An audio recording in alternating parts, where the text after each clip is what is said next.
Hi guys, so try natin mag-withdraw dito sa Surplus Global kung nakaka-withdraw pa ba siya. Yan. May 110 akong balance, no? Withdraw. 110. Sana naman maka-withdraw pa, no? 140 parang na-withdraw ko dito. Di pa ako dito pabawin aking for processing na siya. In-invest. So, hi guys, still processing pa din yung aking withdraw, no? So, kagabi mabilis lang, ngayon still processing. So, kailangan, isa lang ibig sabihin yan, wag na kayo mag-invest dito. Baka matulad to sa baby whales.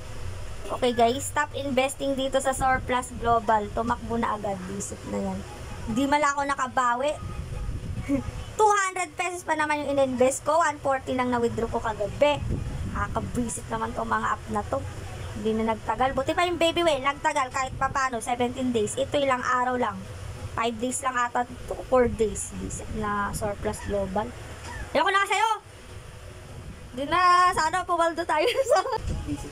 Hindi? Sana pumaldo tayo sa ano guys. Sa, saan ba to? Bank app. Bank app. Sa Solid Trade Bank at Fidelity. Dahil ako nag-invest doon. Ayoko na kay Surplus Global. Basta walang mga app, matagal, ay mabilis lang talaga tumakbo, nakaka-visit naman tong Surplus Global na to. So guys, wag muna kayo mag-invest dito guys ha. Wag na pala kayo mag-invest sa Surplus Global, okay? So yun nga ang sinasabi ko sa inyo na always think twice bago kayo mag-invest sa mga ganitong klaseng platform kasi hindi natin alam kung kailan sila tatakbo. Okay? Tapos dapat extra money nyo lang yung pang-invest nyo para hindi masakit. And kung mahilig ka sumali dito sa mga gantong platform, dapat kung kaka-launch pa lang ng app, doon ka na sumali, wag sa huli para hindi tayo talo, no? Kaso talo pa rin ako. Nanggigigil ako. Nanggigigil talaga ako.